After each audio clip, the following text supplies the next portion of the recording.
નમસ્કાર, હું છું ભૂમિત જાની અને આપ જોઈ રહ્યા છો વીટીવી ન્યૂઝ. વીટીવી ન્યૂઝની વિશેષ પ્રસ્તુતિ સંપત્તિ સર્જનમાં આપ તમામ દર્શકોનું સ્વાગત છે. આમ તો આપણે દર શુક્રવારે મળતા હોઈએ છીએ અને અલગ અલગ વિષયો પર ચર્ચા કરતા હોઈએ છીએ. કોરોનાના કપરા કાળ બાદ ગુજરાતમાં રિયલ એસ્ટેટ માર્કેટમાં સતત તેજીનો માહોલ હાલ જામ્યો તે પ્રકારની સ્થિતિ છે અને આવનારો સમય ગુજરાતના રિયલ એસ્ટેટ ક્ષેત્ર માટે કદાચ સોનેરી સાબિત થાય તો નવાઈ નહીં. હાલ ગુજરાતમાં રેસિડેન્શિયલ અને કોમર્શિયલ પ્રોપર્ટીની માંગમાં સતત વધારો થઈ રહ્યો છે અને તેના કારણે જ આવનારા દિવસોમાં રાજ્યમાં અઢળક નવા પ્રોજેક્ટ લોન્ચ થવાના આરે છે. ત્યારે રોકાણકારોને વધુ નફો મેળવવા રેસિડેન્શિયલ કે કોમર્શિયલ કઈ પ્રોપર્ટીમાં રોકાણ કરવું કે જેથી કરી તેને વધુ ફાયદો મળે તેની આજે ચર્ચા કરીશું. તો શરૂ કરીએ સંપત્તિ સર્જન.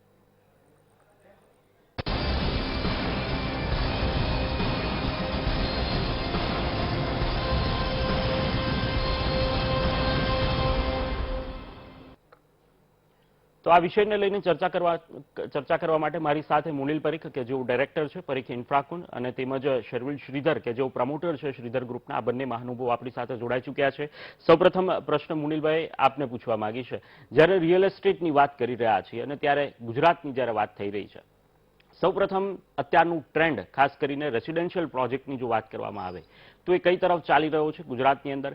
કેટલાક નવા પ્રોજેક્ટ્સ છે તે આવનારા દિવસોની અંદર ગુજરાતમાં અને ખાસ કરીને અમદાવાદ સહિતના જે મેટ્રો સિટીઝ છે ત્યાં આવી શકે છે અને હાલ કઈ પ્રકારની સ્થિતિ છે રેસિડેન્શિયલ સેક્ટરની જો સ્પેસિફિક વાત કરીએ તો? જો ભૂમિભાઈ, કોરોના કાળ પછી વાત કરીએ તો રેસિડેન્ટ સેક્ટરમાં ઘણો સારો ઉછાળો જોવા મળ્યો છે.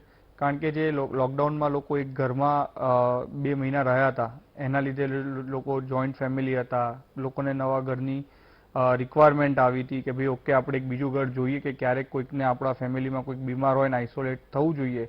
તો ન્યુક્લિયર ફેમિલી ઘણા બધા કોરોના કાળના લીધે વધ્યા છે. અને અમદાવાદની વાત કરીએ તો અમદાવાદનું રિયલ રેસિડેન્શિયલ માર્કેટ લગભગ 61% જેટલું વધ્યું છે અને ગુજરાતમાં પણ રેસિડેન્શિયલ માર્કેટ ઘણો સારો એનો વિકાસ થયો છે. મોટાભાગનો વિકાસ જે જોવા મળી રહ્યો અત્યારે હાઈ એન્ડ રેસિડેન્સમાં જોવા મળ્યો છે. અમદાવાદ એરિયામાં જે ઇસ્કોન બોપલ-આંબલી રોડ છે કે રાજપથ છે, સિંધુ ભવન છે, થલતેજ છે, આ એરિયામાં અત્યારે હાઈ એન્ડ અપાર્ટમેન્ટ કે જે 3000 સ્ક્વેર ફીટથી લઈને 10,000 સ્ક્વેર ફીટ, 15,000 સ્ક્વેર ફીટ સુધીના અપાર્ટમેન્ટ, લક્ઝરિયસ અપાર્ટમેન્ટ જે કહેવામાં આવે છે, એ અત્યારે એનો ઘણો સારો રિસ્પોન્સ જોવા મળી રહ્યો છે. અને ઇવન એની આસપાસના વિસ્તારોમાં સિલટ છે, બોપલ છે, સાઉથ બોપલ, સેલા, આ બધા એરિયામાં અત્યારે મિડલ ઇન્કમ હાઉસિંગ અને 2 BHK 3 BHK ની બી ઘણી સારી ડિમાન્ડ જોવા મળી છે. એટલે એવું કહી શકાય કે જે પ્રકારનું અત્યારનું ટ્રેન્ડ છે એ ચોક્કસથી કોરોના કાળ પછી એક પોઝિટિવ ટ્રેન્ડ અત્યારે જોવા મળી રહ્યો છે. શર્વિલભાઈ, આપની પાસે આવવા માંગી છે. વાત થઈ રેસિડેન્શિયલ પ્રોજેક્ટની અને રેસિડેન્શિયલ માર્કેટની. હવે જ્યારે કોમર્શિયલની વાત કરીએ, કોમર્શિયલ રિટેલની વાત કરીએ, આપની દ્રષ્ટિએ હાલ ગુજરાતની અંદર કઈ પ્રકારનું ટ્રેન્ડ છે તે જોવા મળી રહ્યો છે અને સાથે અમદાવાદ સહિતના જે મેટ્રો સિટીઝ છે તેની અંદર કઈ પ્રકારની સ્થિતિ આપ જોઈ રહ્યા છો અને તેનું ભવિષ્ય એ કઈ પ્રકારનું હોઈ શકે છે? So post covid definitely residential segment અત્યારે વિનર રહ્યું છે, પણ ટ્રેડિશનલી કમર્શિયલ માર્કેટે ઓલવેઝ અમદાવાદમાં ખૂબ સારું રિઝલ્ટ આપ્યું છે.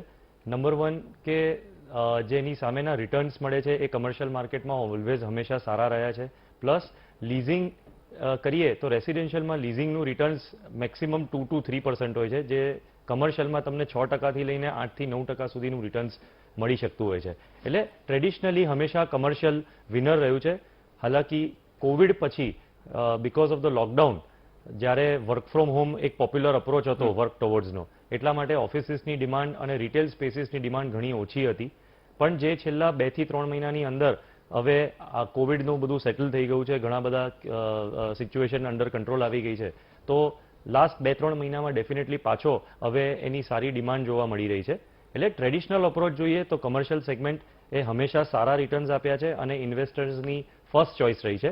પણ during this Covid period definitely વધારે ડિમાન્ડ રેસિડેન્શિયલ માર્કેટની રહેલી છે. મુનિલભાઈ, આપની પાસે આવવા માંગીશ. જ્યારે આપણે રેસિડેન્શિયલ અને કોમર્શિયલ આ બંને વચ્ચે કમ્પેરિઝન કરતા હોય ત્યારે હવે રોકાણકારની દ્રષ્ટિએથી જોઈએ, કોઈ ઇન્વેસ્ટરના પર્પઝથી જોઈએ તો આપ તેને કેવી રીતે જોશો? કારણ કે રેસિડેન્શિયલમાં જવું વધારે સારું કે પછી કોમર્શિયલમાં? એ નીડ કેવી રીતે નક્કી કરવી જોઈએ અને સાથે જ તેનું ઇન્વેસ્ટમેન્ટ એનું જે પર્પઝ છે એ સૌ કરવા માટે કયા કયા પરિબળો એ મહત્વના છે, એ વિશે આપનું શું માનવું છે? ભૂમિતભાઈ, મારું માનવું એ છે કે રેસિડન્સમાં ઇન્વેસ્ટમેન્ટ ત્યારે જ કોઈ કરવું જોઈએ જ્યારે એ લોકો ફ્યુચરમાં એને ફર્સ્ટ હોમ તરીકે જોતા હોય કે ભાઈ આવનારા 2-3 વર્ષ પછી કદાચ અમારે મોટા ઘરની રિક્વાયરમેન્ટ હશે તો હું આ ઘરમાં જઈશ. જો તમારે પૈસા ખાલી અર્ન કરવા હોય કે મલ્ટીપ્લાય કરવા હોય કે જેનાથી તમારું રિટર્ન વધે અને તમારી એસેટ્સ વધે તો હું ઓલવેઝ કોમર્શિયલને પહેલું પ્રાયોરિટી આપું છું કે કોમર્શિયલમાં રોકવું જોઈએ. રેસિડન્સમાં રેન્ટલ રિટર્ન જોવા જઈએ તો અત્યારે 2 થી 4% વાર્ષિક એનું રિટર્ન મળે છે, જે વસ્તુ કોમર્શિયલમાં 6 થી 8% મળે છે. હવે આપણે જે કન્ટ્રીમાં અત્યારે છીએ ઇન્ડિયામાં, અત્યારે ઇન્ફ્લેશન રેટ જ અત્યારે 7 થી 8%નો છે. એટલે રેસિડન્સમાં આવેલું 2-4% રિટર્ન તમારી વેલ્યુને તોડે છે. અને રેસિડન્સ રિટર્ન હું એટલું કહી શકું કે રેસિડન્સ ઇન્વેસ્ટમેન્ટ ઓલવેઝ બહુ સેફ છે. અડધી રાત્રે બી તમારે ફ્લેટ કાઢવો હોય તો વહેલા વધારે ઓછા ભાવે બી તમારે કોઈ ગ્રાહક મળી જશે. એટલે નાનું ઇન્વેસ્ટમેન્ટ કરવું હોય તો રેસિડન્સ ઘણું સારું છે. અધરવાઇઝ જો તમારે સંપત્તિનું સર્જન કરવું હોય અને ફોર એક્ઝામ્પલ હસબન્ડ વાઇફ અત્યારે બંને જોબ કરતા હોય અને એ લોકો અત્યારે એમના 30sમાં હોય તો એ લોકોએ ચોક્કસપણે કમર્શિયલ કાં તો લેન્ડ કાં તો ફાર્મ લેન્ડ કે પ્લોટિંગ ડેવલપમેન્ટમાં ઇન્વેસ્ટમેન્ટ કરશે તો એમનું સંપત્તિનું ખરા અર્થમાં સર્જન થશે. સુનિલભાઈ, સેમ ક્વેશ્ચન આપની પાસે આવવા માંગીશ. કોમર્શિયલની જ્યારે પણ વાત કરીએ છીએ ત્યારે રિટર્નની દ્રષ્ટિએ કદાચ બમણું આપે છે કે અથવા વધારે આપે છે, પરંતુ રેસિડેન્શિયલની સરખામણીમાં ઘણા બધી ઝંઝટ પણ હોય છે. લીઝના ડોક્યુમેન્ટેશનની વાત હોય કે બીજા બધા રૂલ્સ અને રેગ્યુલેશન્સની વાત હોય, એના કારણથી કદાચ રોકાણકાર એ તેનાથી દૂર ભાગતો હોય, આવી સ્થિતિ સામાન્યતઃ થતી હોય છે. આપના મત મુજબ જો કોઈ રોકાણકારને, જો કોઈ પેન્શનર છે અથવા તો એમની રિટાયરમેન્ટની એજ માટે એ વિચારી રહ્યો છે, કોઈ યંગસ્ટર છે અને અત્યારથી એ ઇન્વેસ્ટમેન્ટ કરવાનું વિચારી રહ્યો છે, તો તેને કોમર્શિયલમાં જવું છે, કેવી રીતે જઈ શકે અને એના કયા કયા પરિબળો જેને ધ્યાનમાં રાખવા જોઈએ ઇન્વેસ્ટમેન્ટ પહેલા, કે કઈ જગ્યાએ છે, લોકેશન છે, એ બધી વસ્તુને આપ કઈ રીતે મૂલવશો રોકાણકારની દ્રષ્ટિએ?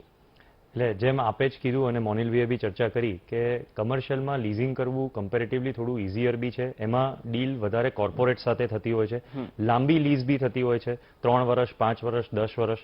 એટલે વારે ઘડી આપણે ફરીથી કોઈ નવા લીઝીને શોધવા નથી જવું પડતું. જ્યારે કે રેસિડેન્શિયલમાં યુઝ્યુઅલી લીઝ 1 વર્ષથી 2 વર્ષની જ થતી હોય છે. ફેમિલી એક ટેમ્પરરી ગાળા માટે એક મકાન શોધતી હોય છે જ્યારે લીઝ પર લેતી હોય. એટલે એ વખતે તમારે દર વર્ષે કે 2 વર્ષે તમારે પ્રોપર્ટીને ફરીથી એના માટે ફરીથી કોઈ તમારે લીઝી શોધવા જવું પડે. એની કમ્પેરિઝનમાં ઓલવેઝ કમર્શિયલ હંમેશા ટ્રેડિશનલી વિન થયું છે. એક અત્યારે ત્રીજું રેસિડેન્શિયલમાં સરસ ઓપ્શન નીકળી આવ્યું છે જે લીઝિંગ પોઈન્ટ ઓફ વ્યૂથી એટલું એટ્રેક્ટિવ નથી પણ ઇન્વેસ્ટમેન્ટ પોઈન્ટ ઓફ વ્યૂથી પુષ્કળ એટ્રેક્ટિવ છે અને ટ્રેડિશનલી બી એને બહુ જ સારા રિટર્ન્સ આપ્યા છે. એ છે પ્લોટિંગ સ્કીમ્સ અને વીકેન્ડ હોમ્સ. યસ, બીકોઝ આ લોકેશન્સ સિટીથી થોડા દૂર છે અને ત્યાં ગ્રોથનો સ્કોપ પુષ્કળ વધારે છે. તો ટ્રેડિશનલી બી આપણે અગર 10 years 20 yearsની હિસ્ટ્રી જોઈએ તો એના રિટર્ન્સ 2 ગણા 3 ગણા આવા રિટર્ન્સ આપણે જોયેલા છે. That means 2x or 3x તમને રિટર્ન્સ એમાં જોવા મળે એવું આપણે ઓલરેડી ટ્રેડિશનલી પાછળ હિસ્ટ્રીમાં જોયેલું છે. એટલે આ એક બહુ જ સારું લ્યુક્રેટિવ ઓપ્શન બની શકે છે રેસિડેન્શિયલ પ્લોટ્સ ઓર રેસિડેન્શિયલ વીકેન્ડ હોમ્સ. ચોક્કસથી મોનિલભાઈ, આપની પાસે આવવા માંગીશ.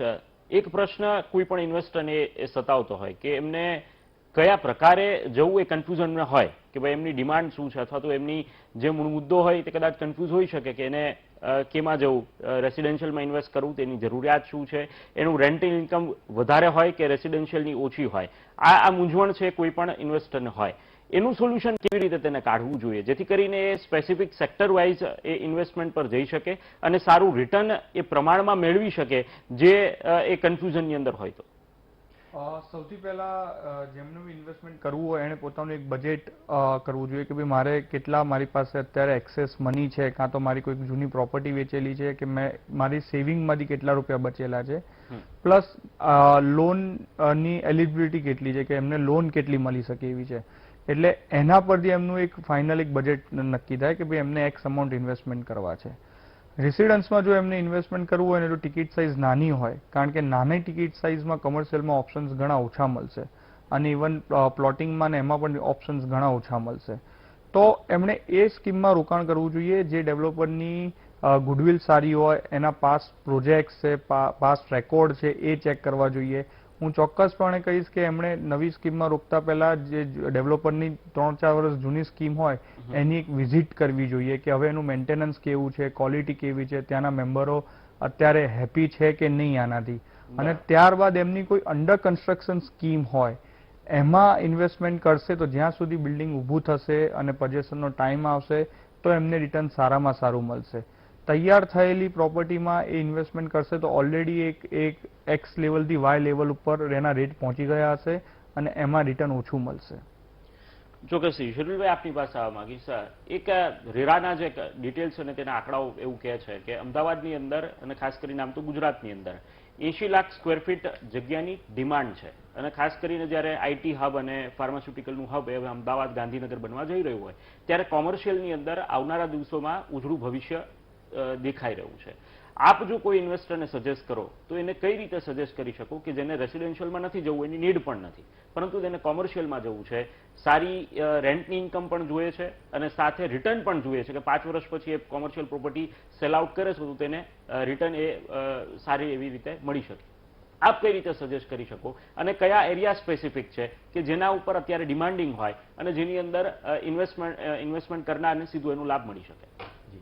સો ઇન્વેસ્ટર માટેનો સૌથી અપ્રોપ્રિએટ સમય ઇન્વેસ્ટ કરવાનો કોઈ બી પ્રોજેક્ટમાં એનો સ્ટાર્ટિંગ ઓફ ધ પ્રોજેક્ટનો સમય છે કે જ્યારે ડેવલપરે જસ્ટ પ્રોજેક્ટ અનાઉન્સ કર્યો છે અને જસ્ટ હજુ એનું કામ સ્ટાર્ટ થઈ રહ્યું છે. એટલે જે એનો લોન્ચનો સમય છે એ સૌથી એટ્રેક્ટિવ સમય છે કારણ કે એ ટાઈમે રેટ સૌથી બોટમે હોય છે. ડેવલપર બી પ્રેશરમાં હોય છે કે ઇનિશિયલ અમુક ઇન્વેન્ટરી એની સેલ થઈ જાય અને એ ટાઈમે યુઝ્યુઅલી ઇન્વેસ્ટર્સને બેસ્ટ રેટ્સ મળતા હોય છે. એટલે એક એ સમય છે જ્યારે ડેફિનેટલી એ જો સારા પ્રોજેક્ટ્સમાં ઇન્વેસ્ટ કરે અને જે બ્રાન્ડેડ ડેવલપર્સ છે કે જે સારું કામ કરી રહ્યા છે કે જેમનો પ્રોપર સેટઅપ છે, જેમને ઓલરેડી સારા પ્રોજેક્ટ્સ ડિલિવર કરેલા છે, એવા પ્રોજેક્ટ્સમાં કોઈ બી જગ્યાએ એ ઇન્વેસ્ટ કરશે તો ચોક્કસપણે એના પૈસા સારા રિટર્ન્સ એને આપશે. રહી વાત અમદાવાદની, તો તમે બહુ સાચી વાત કીધી કે છેલ્લા 2-3 વર્ષની અંદર પુષ્કળ ડેવલપમેન્ટ થયું છે અમદાવાદમાં. બહુ જ બધી નવી ઇન્ડસ્ટ્રીઝ બી અહીંયા અમદાવાદમાં એનું હબ બની ચૂક્યું છે જે પહેલા આજથી 5-7 વર્ષ પહેલા એ ઇન્ડસ્ટ્રી અહીંયા મોજૂદ જ નથી. જેમ કે ફોર એક્ઝામ્પલ ઓટો ઇન્ડસ્ટ્રી લઈએ તો આજે auto industry one of the Gujarat એક હબ થઈ ગયું છે.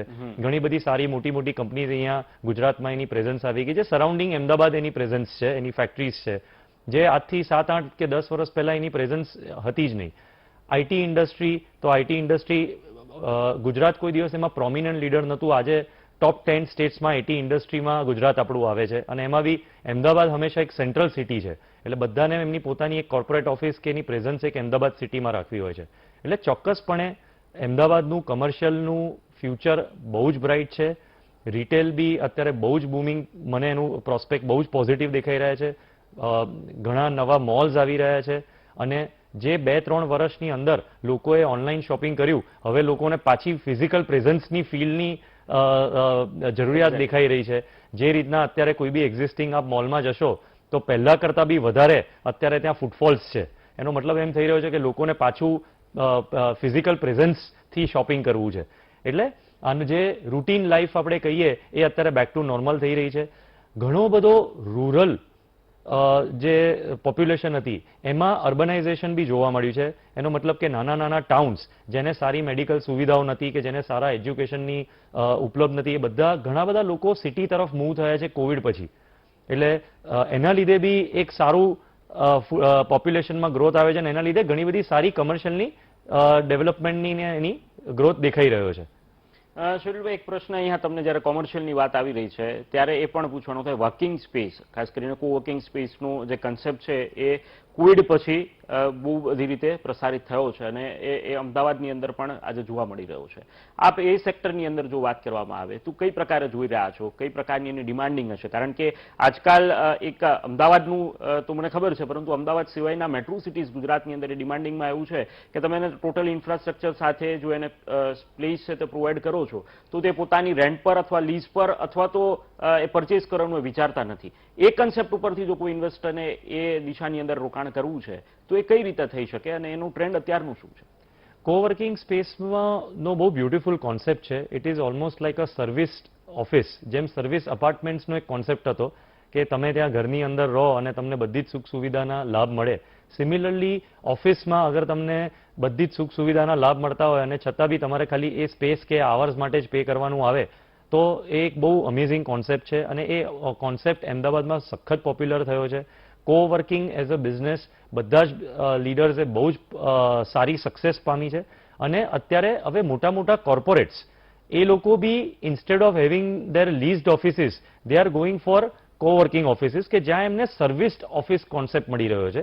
એમના એમ્પ્લોઈઝને એક બેટર એન્વાયરમેન્ટ મળી રહ્યું છે, એક બહુ જ સરસ સર્વિસ એન્વાયરમેન્ટ મળી રહ્યું છે કે જ્યાં એમને હોસ્પિટાલિટી એમના એમ્પ્લોઈઝને આપી શકી રહ્યા છે અને એક સારું એન્વાયરમેન્ટના લીધે એમની પ્રોડક્ટિવિટી વધી શકે એવું એન્વાયરમેન્ટ ક્રિએટ થઈ રહ્યું છે. એટલે ડેફિનેટલી એનું પ્રોસ્પેક્ટ બહુ જ સારો છે અને ઘણા ઇન્વેસ્ટર્સ એમાં ઇન્વેસ્ટ કરી રહ્યા છે અને સારા સ્ટેડી રિટર્ન્સ બી પામી રહ્યા છે. ચોક્કસથી મુનિલભાઈ આપની પાસે આવવા માંગુ છું. જ્યારે કોમર્શિયલની સામે રેસિડેન્શિયલની વાત હોય તો આજકાલ ટાઉનશીપના કન્સેપ્ટ એ બહુ સારી રીતે ડેવલપ થઈ રહ્યા છે અમદાવાદની અંદર. એની અંદર ઇન્વેસ્ટમેન્ટની અંદર જો વાત કરવામાં આવે તો રોકાણકારને કેટલું રિટર્ન મળી શકે, કેટલું એનું મિનિમમ ઇન્વેસ્ટમેન્ટ હોઈ શકે તો તે ટાઉનશીપની અંદર જંપલાવી શકે અને પોતાની એક પ્રોપર્ટી હોવા છતાં પણ તે આની અંદર ઇન્વેસ્ટ કરી અને સારું રિટર્ન મેળવી શકે. આ કન્સેપ્ટ અત્યારે ચાલી રહ્યો છે. ઇન્વેસ્ટરને આપ કઈ રીતે સજેસ્ટ કરી શકો અને કઈ એવી અમદાવાદની અંદર એવી અનેક પ્રોપર્ટીઝ છે કે જેને તમે કહી શકો કે અહીંયા ઇન્વેસ્ટ કરવાથી ચોક્કસ પ્રમાણમાં એનું રિટર્ન છે તે તમને મળવાનું છે? ભૂમિતભાઈ, ખરેખર કહું તો ટાઉનશીપ એ બહુ સારો કન્સેપ્ટ છે અને technically A plan city within the city છે. એટલે તેની અંદર રોડ રસ્તાથી લઈ commercial space, residential space, public utility એનો બહુ સરસ રીતે માસ્ટર પ્લાન થાય છે અને ડેવલપરને એના એક ફ્રી હેન્ડ મળે છે કે એને કઈ જગ્યાએ એની અડોશ પડોશમાં એની જગ્યામાં એને શું જોવું છે અને એના જે કસ્ટમર છે એને શું બતાવવું છે. એટલે હું ચોક્કસપણે કહીશ કે ટાઉનશીપ પ્રોજેક્ટ એ ઘણો સક્સેસફુલ છે અને ફ્યુચર બી ટાઉનશીપ પ્રોજેક્ટનું જ છે. જો તમે સારી રીતે ટાઉનશીપ ડેવલપ કરતા હો, હું ઇન્વેસ્ટમેન્ટ કરતા બી એક સ્ટેપ વધારે કહીશ કે સેલ્ફ યુઝ કરવા માટે જો તમારે રહેવું હોય તો ટાઉનશીપ એ સારામાં સારી વસ્તુ છે. કારણ કે તમે આજે ઘણા બધા લોકો જે માઇગ્રેટ થઈને આવે છે આપણે યુએસ થી, યુકે થી, યુએઈ થી, કે જે લોકોએ ત્યાં આગળ 15-20 વર્ષ રહ્યા હોય અને ત્યાંથી એ લોકો મૂવ થઈને પાછા અમદાવાદ આવતા હોય કારણ કે હવે ત્યાં જોબ એજ થઈ ગઈ છે, સિનિયર સિટીઝન થઈ ગયા છે, તો એ લોકો માટે ત્યાંના કલ્ચરમાં જેવી રીતે રહ્યા હોય, સાફ સુથરી જગ્યા, ઓપનનેસ, થોડું વોકિંગ માટે સ્પેસ મળે, શોપિંગ સેન્ટર મળે, તો અત્યાર સુધીનો એટલે દાખલો એવો છે કે ઘણા બધા એવા માઇગ્રેટ થયેલા પીપલ ટાઉનશીપ સૌથી પહેલી પ્રિફર કરે છે અને ટાઉનશીપમાં જ રહે છે ત્યાં આગળ. અને ગ્રોથ બી જુઓ તો મારા હિસાબે લાસ્ટ 3 કે 4 વર્ષમાં રેટમાં એ લોકોને 40 થી 50% ગ્રોથ મળ્યો છે. ચોક્કસથી. એટલે અહીંયા એ સ્વાભાવિકપણે જોવા મળી રહ્યું છે કે એ સ્ટોક માર્કેટ હોય, સિલ્વર ગોલ્ડ હોય કે અન્ય કોઈ પણ સેક્ટર હોય, રિયલ એસ્ટેટ એ એવરગ્રીન અત્યાર સુધી તો જોવા મળી રહ્યું છે અને આવનારા દિવસોમાં પણ એ કહેવાય કે ગોલ્ડન પીરિયડ ગુજરાતની અંદર આવવાનો છે. ચર્ચાને આપણે આગળ વધારીશું, પરંતુ હાલ સમય થયો છે વિરામનું. આપ જોતા રહો વીટીવી ન્યૂઝ. વિરામ બાદ તમામ દર્શકોનું સ્વાગત છે. આપણે આપણી ચર્ચાને આગળ વધારીશું. મુનિલભાઈ, આપની પાસે આવવા માંગુ છું. રેસિડેન્શિયલની ઘણી બધી વાતો થઈ, પરંતુ એક પ્રશ્ન એ મૂંઝવી રહ્યો છે કે અમદાવાદ અને અમદાવાદના આસપાસના વિસ્તારોની અંદર ખાસ કરીને બંગલોની સ્કીમ હોય કે વીકેન્ડની સ્કીમ હોય, આવું પ્રમાણમાં અત્યારે ઘટાડો જોવા મળ્યો છે. એ ચાહે ફ્લેટ્સ તરફ લોકો ખૂબ જ આકર્ષિત થઈ રહ્યા છે કારણ કે લો બજેટને બધા પરિબળો હોઈ શકે. આપ આ વાતને કઈ રીતે જુઓ છો અને તેનું ભવિષ્ય પણ આગામી દિવસોમાં કેવું જોવા મળે છે આપને? ભૂમિકભાઈ, જો વાત કરું તો આપણે ગુજરાતી જે પહેલેથી ટ્રેન્ડ રહ્યો છે કે એ લોકો ટેનામેન્ટમાં રહેતા હતા કે રો હાઉસમાં રહેતા હતા, એ પછી સિટીનો એરિયા હોય કે એટલે પૂર્વ વિસ્તાર હોય કે આ બાજુનો પશ્ચિમ વિસ્તાર હોય, છેલ્લા 3-4 વર્ષમાં એટલે સૌથી પહેલું તમે કોઈ બી ફેમિલીને પૂછો કે કોઈ બી હાઉસવાઈફને પૂછો તો એવું જ કહેશે કે ભાઈ મારું એક નાનું ઘર હોવું જોઈએ, મારું એક ઇન્ડિવિજ્યુઅલ ગાર્ડન હોવું જોઈએ, જેમાં મારું પોતાનું બંગલો હોવો જોઈએ. પછી ભલે નાનો હોય મોટો હોય પણ એક સપનું છે દરેક ફેમિલીનું કે ભાઈ મારા એક ઘર હોવું જોઈએ. આપણે મુંબઈ જેવું નથી કે પહેલેથી જ સ્કાયલાઇન બનતી હોય અને ફ્લેટનો ટ્રેન્ડ હોય, પણ જેવી રીતે જમીનના ભાવ વધી રહ્યા છે, જેવી રીતે એફએસઆઈમાં સરકારે રિલેક્સેશન આપીને એફએસઆઈમાં વધારો આપ્યો છે, એ પ્રમાણે લાસ્ટ 4-5 વર્ષમાં બંગલાના કોઈ એવા સારા પ્રોજેક્ટ્સ આવ્યા નથી બીકોઝ ઓફ કોઈ પણ ડેવલપરને ફિઝિબલ થતું નથી. જેના લીધે જ અત્યારે જેટલો બી તમે હાઈ એન્ડ રેસિડન્સમાં ગ્રોથ જોઈ રહ્યા છો રેટમાં અને બુકિંગમાં બી જે ઘસારો જોવા મળે છે, એનું કારણ એ જ છે કે હવે એ લોકો ધીરે ધીરે પોતાની જાતને મનાવે છે કે ભાઈ હવે બંગલો એક સપનું થઈ ગયું છે અમદાવાદમાં લેવું, એટલે આપણે ફ્લેટ લઈ લઈએ કારણ કે ફ્લેટમાં એમ્યુનિટીઝ છે અને એ બધી તમને ત્યાં વધારે મળે છે. પણ મારું આજે પણ ચોક્કસપણે માનવું છે કે જો અમદાવાદની વિસ્તારની આજુબાજુમાં વેસ્ટર્ન અમદાવાદ પાર્ટમાં જો કોઈ પણ બંગલાની નવી સ્કીમ આવે કે કમ્યુનિટી લિવિંગ જેવું આવે તો આજે બી એની બહુ જ સારી ડિમાન્ડ છે. થોડા લોકો 5-10 કિલોમીટર દૂર પણ જવું હશે તો જશે, પણ બંગલા ઓલવેઝ હિટ રહેશે ગુજરાત માટે. એ અમદાવાદ હોય, બરોડા હોય, સુરત હોય કે ભાવનગર હોય. ચોક્કસથી શરીરભાઈ આપની પાસે આવવા માંગુ છું. રેસિડેન્શિયલની વાત થઈ, સામે કોમર્શિયલનો પ્રશ્ન એ ઉઠી રહ્યો છે કે અમદાવાદની વાત કરીએ, અમદાવાદ આસપાસની પણ વાત કરીએ, કારણ કે કોમર્શિયલની અંદર હું માનું છું ત્યાં સુધી અમદાવાદ સિવાયના પણ સિટીઝની અંદર ઇન્ફ્રાસ્ટ્રક્ચર ડેવલપ થઈ રહ્યું છે. ગુજરાત ગવર્મેન્ટ એ તરફમાં આગળ પ્રયાસ પણ થઈ રહ્યા છે અને લોકોનું અર્બનાઇઝેશન પણ વધ્યું છે. જો એ મેટ્રો સિટીઝની વાત કરીએ, અમદાવાદ અને અમદાવાદ આસપાસના રાજકોટ, સુરત, વડોદરા છે, તેની અંદર તમે ડેવલપમેન્ટ આગામી દિવસોની અંદર કેવું જોઈ રહ્યા છો? કોઈ ઇન્વેસ્ટરને જે એ શહેરોમાંથી બિલોંગ કરે છે એને ઇન્વેસ્ટ કરવું હોય તો એમને શું કાળજી રાખવી, કેવી રીતે તેમને પ્લાન તેમનો ઘડવું, અને આપના મતે એનું ફ્યુચર એ કેવું હોઈ શકે? ડેફિનેટલી જેમ તમે વાત કરી, અર્બનાઇઝેશન બહુ ફાસ્ટ થઈ રહ્યું છે અને અમદાવાદના જે 4 મુખ્ય શહેરો છે એમાં મેક્સિમમ ગ્રોથ જોવા મળશે. ચોક્કસ અમદાવાદ એમાં હંમેશા લીડમાં રહેશે, કારણ કે અમદાવાદ જોગ્રાફિકલી બી સેન્ટરમાં છે અને ગાંધીનગર જે આપણું પોલિટિકલ હબ છે એનાથી બી નજીક છે, એટલે કોઈ બી સરકારી રિલેટેડ બી કામ હોય તો બી લોકો અમદાવાદમાં રહેવું પસંદ કરે છે. અને એટલા માટે જ લાસ્ટ કેટલાય સમયથી આપણે જોયું છે કે અહીંયા હોસ્પિટાલિટી ઇન્ડસ્ટ્રીનો બી સારો ગ્રોથ થયો છે. ઘણી બધી હોટેલ્સ છેલ્લા 4 વર્ષમાં આવી છે. આ તો આપણે કોવિડ વેવ નડી ગયો, બાકી અત્યારે હોસ્પિટાલિટીમાં બી ફર્ધર વધારે સારો ગ્રોથ થઈ શક્યો હોત, જે કમર્શિયલ સેગમેન્ટનો એક પાર્ટ છે.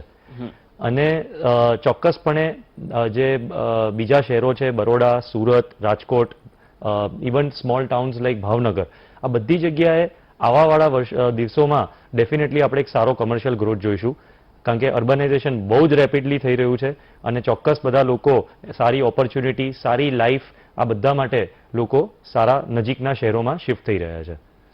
ચોક્કસથી. મનિલભાઈ, ફરીથી આપની પાસે આવવા માંગુ છું.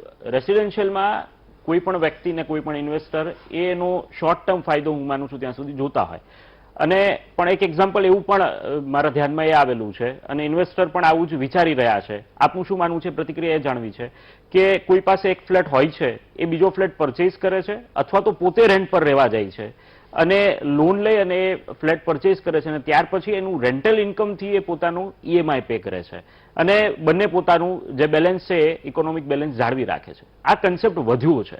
આપને શું લાગે છે એ કેટલું યોગ્ય છે અને એ પ્રકારે ઇન્વેસ્ટમેન્ટ કરવાથી ફાયદો થાય, નુકસાન થાય? આપ એ વાતને કેવી રીતે જુઓ છો, અથવા કેવી રીતે ઇન્વેસ્ટરને તમે ગાઈડ કરશો કે જેથી એને ઇન્વેસ્ટમેન્ટ કરવામાં સરળતા રહે? હું જે નોકરિયાત વર્ગ છે એ લોકો માટે ખાસ કહેવા માંગીશ કે અત્યારે જે મેક્સિમમ ઘર લેતા હોય છે સેકન્ડ હોમ, એ લોકો ટેક્સ ના ભરવો પડે એના માટે એ લોકો ઘર લેતા હોય છે કે ભાઈ ઘર લઈ લઈએ તો આપણે જે ટેક્સ ભરવાનો થતો હતો ટેક્સ સેવિંગ થશે ને ઘરમાં એ ગણાઈ જશે અને એને આપણે ભાડે આપી દઈશું. જે મેં પહેલા પણ કીધું કે એ ભાડે આપવાથી એમનું રિટર્ન 2 થી 4% જ મેક્સિમમ મળે છે. સામે એ લોકો હાઉસિંગ લોન 8 થી 8.5%ની આજુબાજુ એ લોકો લોન પે કરતા હોય છે. 7%નું ઇન્ફ્લેશન એ લોકોને નડતું હોય છે. એટલે આમ જોવા જાવ તો એમની મૂડી 3-4 વર્ષમાં ટેકનિકલી તોડે છે, કારણ કે સામે એટલો બધો એમનો ત્યાં ગ્રોથ થતો નથી રેટનો, કારણ કે રેસિડન્સની ડિમાન્ડ ઘણી સારી, એટલે એટલી ક્વોન્ટિટીમાં રેસિડન્સ બનતા હોય છે કે તમને એટલો ગ્રોથ ના મળે. હું ચોક્કસપણે કહીશ કે એકવાર ટેક્સ ભરવો પડે તો ટેક્સ પે કરીને બી પણ તમારું ઇન્વેસ્ટમેન્ટ એવી જગ્યાએ કરવું જોઈએ કે જે તમને રિટર્ન 2x 3x સુધી પહોંચવાના ચાન્સીસ હોય. એટલે કમર્શિયલ પ્રોપર્ટી થઈ ગઈ, લેન્ડ થઈ ગયું, તો જ તમારું સંપત્તિનું સર્જન થશે. અધરવાઇઝ તમે વિશિયસ સાયકલમાં ફરતા જ રહેશો કે તમે 50 વર્ષ 55 વર્ષ સુધી તમે જોબ કરી અને એમાં એક બેઝિક તમે 1 કે 2 ફ્લેટ બનાવી લીધા અને એમાં એટલે પતી જશે તમારું. તો મુનિલભાઈ, એક પ્રશ્ન એ પણ ઉઠે કે આપના મુજબ એવા કઈ 5 એવા કયા વિસ્તારો કહી શકાય કે જેની અંદર કોઈ ઇન્વેસ્ટરે આંખ બંધ કરીને વિચાર્યા વગર એને રોકાણ કરી દેવું જોઈએ, કે જેમની મરણ મૂડી હોય એ પણ તેમને ઇન્વેસ્ટ કરી દેવી જોઈએ અને જેનું સારું રિટર્ન તેને મેળવી શકાય? આવું જો અમદાવાદની વાત કરીએ, અમદાવાદ ગાંધીનગરની, તો આપને શું લાગે છે એવા કયા 5 પ્રોજેક્ટ કહી શકાય? હું સ્પેસિફિક તો એરિયા કયા તમને મરણ મૂડી તો નહીં, પણ જે બી એમનું ડિઝાયર છે કે 5 વર્ષ પછી તમારે કે આ કરવું છે, એટલે દરેક જણાએ પોતાનું એક વિઝન હોવું જોઈએ કે મારે આ પૈસાથી કરવું શું છે અને આનો કેટલો ગ્રોથ કરીશ તો મારા કયા એમ્બિશિયસ આમાંથી પૂરા થશે. જો તમે અત્યારે કોઈ પણ વર્લ્ડ ઇકોનોમી જુઓ કે ન્યુયોર્ક સિટી જુઓ, લંડન જુઓ, ક્યાં પણ જુઓ, તો ઓલવેઝ સિટી વેસ્ટમાં વધતું આવ્યું છે. જો આપણે અમદાવાદની વાત કરીએ તો અમદાવાદ જે પહેલા હતું માધુપુરા અને એ બાજુનો જે એરિયા હતો, ત્યાંથી રિવરની આ બાજુ આવીને આશ્રમ રોડનો એક જમાનો આવ્યો અને આશ્રમ રોડ હબ ગણાતું હતું. ત્યાંથી સીજી રોડ તરફ આવ્યા, સીજી રોડથી એસજી રોડ તરફ આવ્યા અને એસજી રોડથી આપણે અત્યારે રિંગ રોડ તરફ, સિલત તરફ આવ્યા છે. એટલે અમદાવાદની હિસ્ટ્રી બી જુઓ તો એ વેસ્ટમાં વધી રહ્યું છે અને વેસ્ટમાં એ કન્ટિન્યુઅસ રિટર્ન આપી રહ્યું છે તમારી કેપિટલને. એટલે western part of Ahmedabad A always number 1 રહેશે અને વેસ્ટમાં તમે જેટલું પણ ઇન્વેસ્ટમેન્ટ કરશો એ તમારું ઓલવેઝ ઉગી નીકળશે અને મલ્ટીપ્લાય થયા કરશે. અને ગાંધીનગર તરફ વાત કરવા જઈએ તો અમદાવાદ ગાંધીનગર બંને અત્યારે ટ્વિન સિટી જેવા થઈ રહ્યા છે. જેવી રીતે અત્યારે ફ્લાયઓવર બન્યા છે, કનેક્ટિવિટી થઈ છે. એટલે જે પહેલા 30 થી 40 મિનિટ લાગતી હતી ગાંધીનગર પહોંચતા, જે હવે 20 મિનિટમાં પહોંચાય છે. ઇવન એરપોર્ટની કનેક્ટિવિટી બી બહુ સારી થઈ ગઈ છે. સારું કમર્શિયલ હબ ગિફ્ટ સિટી જે છે એ બહુ સરસ રીતે અત્યારે ઉભરી આવ્યું છે. અને હું ચોક્કસપણે કહીશ કે આવનારા 5-6 વર્ષ પછી ગિફ્ટ સિટીનું દુનિયામાં નામ હશે અને એનો ગ્રોથ હશે. એટલે તમે વૈષ્ણોદેવી સર્કલની બી સરાઉન્ડિંગમાં ક્યાંય પણ તમે નોર્થ તરફ રહો, એટલે ટૂંકમાં તમારું જે પણ ઇન્વેસ્ટમેન્ટ હોય મેક્સિમમ તમે ટ્રાય કરો વેસ્ટ અને નોર્થની વચ્ચે હોય તો તમને મેક્સિમમ એનો બેનિફિટ મળશે. તો ચોક્કસથી દર્શક મિત્રો આપણે ચર્ચાને આગળ વધારતા રહીશું, પરંતુ હાલ રોકાઈશું એક બ્રેક માટે.